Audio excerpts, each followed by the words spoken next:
Okay, if you've ever wondered what makes up a workout, how would I put one together, what should go here, what should go there, what should happen first, what should happen last, then this is a quick video for you.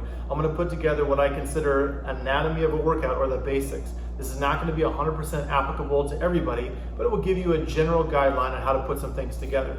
So follow along and hope you enjoy. Okay, let's take a look at how to put together a workout in a pretty simple fashion.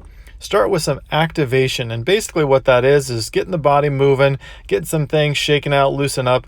Here, a shake and squat is just an example of how you can shake out the arms, the legs, and then throw in a little bit of hip and a deep squat just to get everything woken up. Follow that with some active stretching. The lunging thrower stretch is an example of where we take basically a lunge stretch, and then we're going to add a movement, which is an upper body throw, some mechanics, some reach. It enhances and deepens the stretch, all while keeping that motion, that activation rolling from previous. This will roll right into dynamic balance, which can really take any form or shape. I like a runner's toe touch as a good example of how to get balance going while moving and tying together some cross-body mechanics, and then asking the brain to work a little bit here as we alternate sides. This leads us into core activation, which is really just a broad term for something that connects the body. Here we're using a couple bear exercises to connect the hands to the feet, through the body, through some movement. You'll feel some abs, but the idea is you want to try and get things moving and connected and absorb some force as we get ready for some full body actual workload. So one of the ways I like to start a workout is with a full body compound lift. Here we're going to use a snatch grip deadlift to really activate the entire body. The wider grip, the snatch grip, really makes the upper body, the posture of the back work a little bit harder and makes the deadlift a little bit trickier as well. You can't use quite as much weight because you have to hold on to that wide grip. You'll also notice very slow on the way down, controlled, and then a good pop, hold at the top. And down nice and slow. So next will be an upper body movement. This one we're going to use a push-up since we just did something that was a little bit more in the pulling family. This is a 4-2-1 tempo push-up, which basically means 4 seconds on the negative. So as you count it, 4, 3, 2, 1, we're going to hold for 2 seconds, 1, 2, pop up. This really makes push-ups a lot more challenging, accentuates the eccentric, gives some isometric, and even gives a little bit of that power training. Makes 10 push-ups feel like 20. Next up is a lower body move. Here we're going to use a front-loaded cable squat, which is in essence another full body move because I'm trying to get some posture in, and I'm doing that because I just did some push-ups and I want to counteract that with a little bit of a pulling stimulus. So it's a full body move, but I'm going to put a majority of the pressure in the legs. I'm going to really think about going down slow as I get to the bottom, hold it for a second, then use the legs to drive out.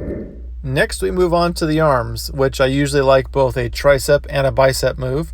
Today I chose a stirrup tricep pushdown, which just enables me a little bit more personalization of both the movement pattern and the wrists. I like it because it's a great feel on the tricep, but really, once again, any tricep move will do.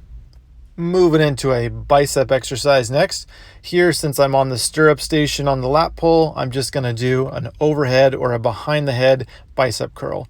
This one is pretty unique in that it gives a nice, good elevated elbow, and you get a real great peak bicep contraction. Then we'll move into the core section, which is basically an exercise or two that's based on having the body work against pressure or different positions or challenges and staying still. And this is different than ab training, which we'll get to later. With core training, typically what I'm looking for is to keep the body as still as you can while trying to do other things. So in this particular case, 2-point side bridge on an unstable ball while moving the arm around, trying to keep the body as still as possible. The entire thing is connected from point to point and throughout the quote-unquote core.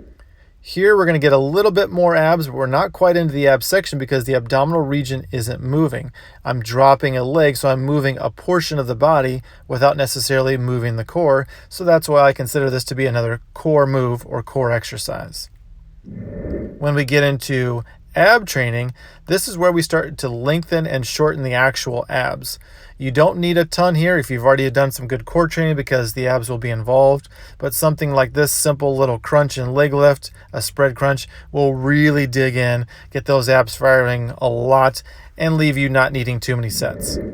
And then we finish off with a cool down section, which really can be anything you want. I typically will get some stretching and some movement involved. Sometimes I repeat some of the stuff I did in the beginning. Sometimes I do things like this, trace the rainbow, which really enables me to feel how the body is feeling after all the work.